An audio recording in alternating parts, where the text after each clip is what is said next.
Let's go to that VIP line now. Welcome in Bryan Munson of HuskerOnline. Bryan, are you surviving everything going on down in Texas? How are you? How's the family?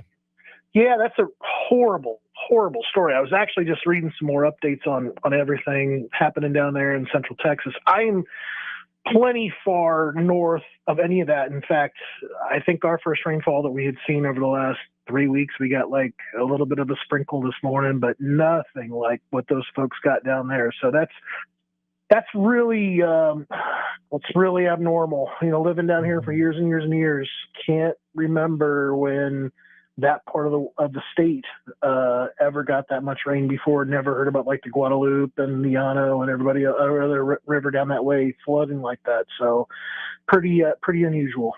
Sure is. We're certainly thinking of everything and everyone dealing with that down there in Texas. Up here in Nebraska, Bryan, lots going on in Nebraska football recruiting.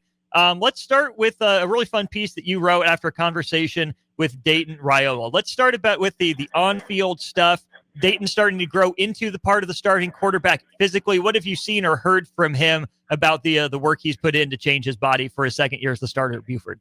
Well, I mean, I remember talking to him in the spring and just kind of had given me the rundown of everything he was doing. Like he was doing, team workouts into a track workout. Then they would go do, some sort of personal workout. Then he had to go meet with his trainer.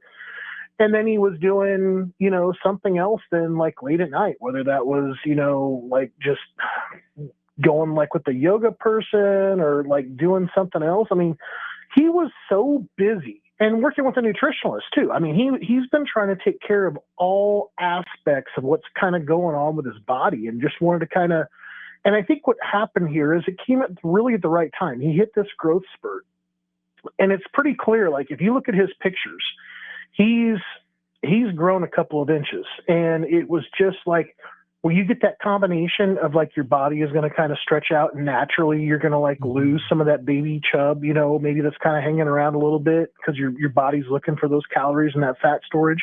Well, he was kind of stripping that off of himself anyway through his nutrition side and obviously through his workouts. And then he was combining that with the fact that his body was growing. It was just such a great combination, I think. And he says he feels wonderful. Like he felt like last year he could kind of pull it down and run it. Now he says like he can definitely feel like he is quicker and faster. And, there's not even just like the aspect of like pulling it down and running the football, but also just kind of like stretching the play out, ways to kind of to elongate the play in the pocket, keep your eyes downfield, make the throw. But I mean, I think the other part is last year was his first year as a starter. I mean, they had 2 losses. They started out with a loss against Milton, and they lost later on in the playoffs. I think it was in the quarterfinals, maybe the semifinals. I can't remember quite which one it was. But, I mean, Buford is traditionally one of those high schools that you can, you go back and you go, oh, Georgia. It's like, you think about them and you think about like Valdosta, and Milton and Carrollton. You can just say those words and you know exactly what kind of caliber of football you're talking about. And last year was really Dayton's first year to get a chance to start because he was behind a guy by the name of Dylan Raiola. And that's tough to supplant, when it's your brother, 5-star quarterback, 2 years in front of you, and then you're going to get a chance to follow him to Lincoln. But I think that people really underestimated like the good things that he did last year to manage that team as he was kind of developing as a quarterback, seeing everything at that very high level of high school competition. And then you add to that now, taking a step forward, maturing, body getting better. What are the things I think that, you're going to be looking for this fall out of him? It's really exciting to think about. Actually, also too, he mentioned that huge Buford new stadium that they just put up. And there was a Twitter picture I retweeted from Rusty Manziel, who's part of the Georgia site on 3. It looks amazing, just absolutely amazing. So very exciting times for him. It's gonna be fun to watch him week 1 because they will be on ESPN when they open up the season again with Milton. That'll be fun to watch. I'm sure Husker fans will be watching that. It's funny that we start with the body, the growth spurt for Dayton Raiola. because, of course, Matt Rule had been asked about, Dylan Raiola body composition throughout the year. And I think there's something to the fact, hey, their dad was a starting center in the NFL for a better part of a decade. So maybe that's something that they need to, make sure they focus on and take seriously, make a conscious effort about it. But on that front, Bryan, do you think that this is a way that Dayton might be ahead of Dylan coming to Nebraska when he does in a couple years, just because Dayton did have the chance to actually sit down and think about it, because he didn't, transfer schools every offseason, so he got a chance to sit down and make this a conscious focus? I think that's probably a very good probability. I think that you've got a person now that seems to maybe have a little bit of a process under their belt when it comes to managing their body, when it comes to caloric intake, when it comes to the amount of activity, obviously, per day that it takes to kind of, either be plus or minus, whatever it is that they're kind of looking for at that point in time, when it comes to the season and the year. So I definitely think that that's something that, you have to learn how to manage that. And I think that obviously dad was not a quarterback. And obviously they would probably have the inability, potentially to stack on some weight. But I mean, that position, obviously they're playing at, if they can manage themselves, that would be perfect for them to kind of, to kind of go in there and know what kind of makes their body run right.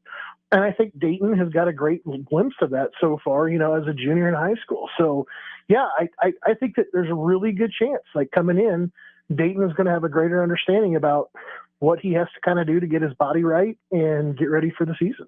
We're talking with Bryan Munson of Husker Online, part of the On3 network here during On the Block. Bryan, you also recently wrote about an offer handed out to a prep player in the state of Nebraska, but not from the Huskers, and that's Omaha Skutt Jr. Wyatt Liebentritt, of course, relative younger brother of Husker fullback Barrett Liebentritt on the Huskers roster now. Let's start with the Nebraska aspect of this. You had an interesting write-up at the bottom of this, talking about why maybe Wyatt Liebentritt's camp didn't go so well for him at Nebraska. Yeah, no, he was getting, Nebraska interest. I mean, Coach Dvorak was at his high school. He stopped by to talk to him, gave him that personal invite, which is what I think, a recruit's really looking for, to know that you're on a program's radar. Like you want that little bit of vote of confidence, like they know who I am. I'm not just like a name and a number on a roster. They really want to see me this summer. So he goes ahead and makes that plan to get there for like the last camp, of the summer, and comes in and has like an allergic reaction. And it just took away every opportunity he had for himself this last summer after his sophomore year to go out there and shine, in front of the coaches. So he was a little bit heartbroken kind of talking about that, because he said, like he went on to say, and I was going to put some of this in Tunnel Talk this week, he's a massive Nebraska fan. I think that obviously he's not going to go ahead and tell Penn State too much about that, but he's a big Nebraska fan. Obviously the family supports the Huskers too. And it really was discouraging for him. So I think that this is kind of one of those things that's going to really, energize him this fall to kind of go out there and get that film back out again. His film's actually really, really good from last season. But he'll be definitely a little bit more motivated, I think, to kind of go out there and show what he's capable of doing, since he missed that opportunity. It's obviously not over. He'll have more chances to kind of get in front of the Nebraska staff next year at camp. But he spent his time in the trainer's room, and I think the other thing too, though, if you go out there and look at his Twitter, and I didn't include any of his tweets, but some of his 7-on-7 stuff is really spectacular. He shows, what Penn State obviously saw in him. And that is that he's a guy that's going to run really well. He's going to jump incredibly well. He's got some great body control, can high point a football. And that's coming from on both sides of the football too. I mean, he's really a guy that shows that he's got some tremendous skills when he's out there playing 7-on-7. How much emphasis does Nebraska's coaching staff put on the camp performance that these guys have in front of them, that they can see it with their own two eyes, versus the film that's available to everyone else? I think the camp performances are huge to the whole evaluation process. I think that there's first there's the eyeball test, just kind of getting them in front of them and understanding height, weight, how their body is composed, what they look like, kind of seeing them, on the roster against other players that are currently on the roster. And I think that that's a really important thing. And then obviously showing how coachable, you are. Like how quickly can a coach basically, give you feedback, have you integrate that feedback into the drills that they have ongoing. That's an important part of that whole process. So I do think that like camping, particularly for those guys that are just kind of, on that kind of bubble a little bit maybe, and trying to make an impression, it's very important to go out there and have a strong camp. Does this feel like a situation that maybe Nebraska backs off its interest unless there is a strong camp for Liebentritt, and then that's maybe one that comes back to Nebraska down the road? Do you still think there's a pretty good chance that Liebentritt can find another camp and play his way into Nebraska's primary plans? Sure. I think you've got two different opportunities, right? You can get down there, to Scott sometime, for another kind of workout, potentially in the spring, where you get a chance to kind of see him kind of go through some activities, whether it's weightlifting or some sort of a workout, that Coach Turman is having over there. So that could be helpful. There could also be like a track practice. There could be another sport, that he's playing, that Nebraska ends up going out there to and kind of checking things out to kind of verify some things. I think that obviously they have an understanding about how big he is because Coach Dvorak was there at the school. I think getting a chance to talk to the players, now, as opposed to like the whole bumped into routine, and we all know that it was going further than that in the first place. I mean, now that they got an actual chance to like sit down and talk to them, and all that stuff is legal now, I think that also takes a little bit of that pressure off when it comes to getting things ready to kind of have those guys, into camp. So I think it's kind of, it's just another step in the whole entire process when it comes to evaluating a guy. Fair enough. Last thing for you then, Bryan. About a week ago tomorrow, it was that Nebraska secured the commitment from wide receiver Larry Miles out of the state of Florida. If you look at Nebraska's 12-member class, 10 of those players are on offense. 2 of them are on defense. As we've mentioned before on the show, you anticipate this being probably a smaller signing class for Nebraska. Yeah. With so few defensive players in that 26 class so far, only 2 of them. Is that a heavy focus for Nebraska for the rest of the class, or do you think that the defense will be fortified through the transfer portal? I think defense is definitely going to be an emphasis. I mean, one of the only guys remaining on Nebraska's radar that maybe now all of a sudden the hopes are waning to get in the 2026 class is Calvin Thomas, the edge rusher from in South Texas. I think after that, you're looking at defensive line. I think you're still looking for a linebacker. I think you're looking for, probably like some sort of a safety cornerback, like some sort of a versatile guy in the defensive backfield. But I mean, there are just so few spots. I think the offensive side, if you go through, just like you check it off, it's like running back check, quarterback check, 4 offensive linemen, tight end, 3 wide receivers, you're done. Now you're looking at maybe like 3 guys on defense. You're looking at defensive line. You're looking at like a linebacker to go along with Jace, and you're maybe looking for a safety. And then it's possible that you still could have a need for like a long snapper. So that could be obviously a thing that kind of comes in it. So you're still playing in that like 14, 15, 16 range. That's about where we all kind of thought this class was going to get to.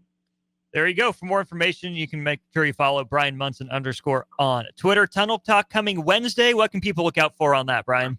Oh, 3 and Out on Wednesday. 3 and Out, sorry. Yes. Yes. We're going to talk about, I just put down my headlines, and of course you're hitting me up. I'm going to talk about turning the page onto the 2027 guys. Who are some names that people need to start paying attention to? And I have an update coming on one of those guys, which will probably be either Thursday or even this next weekend, in Zane Rowe, who's a 2-way prospect for Nebraska, being looked at to play outside edge linebacker, maybe even defensive end combo, but then putting in some packages for him to play tight end. So big thing next week is going to be, like stuck at 12 commitments in the 2026 class, kind of what's next. And then one of the other topics is going to be, obviously, who are some names in the 2027 class to kind of underline a little bit and pay attention to going forward. There you go. That'll be 3 and Out coming up later this week. Find it on Husker Online. Bryan Munson is our guest here. Bryan, as always, appreciate your time and your insights, good sir. Thanks. Be good, buddy. See ya.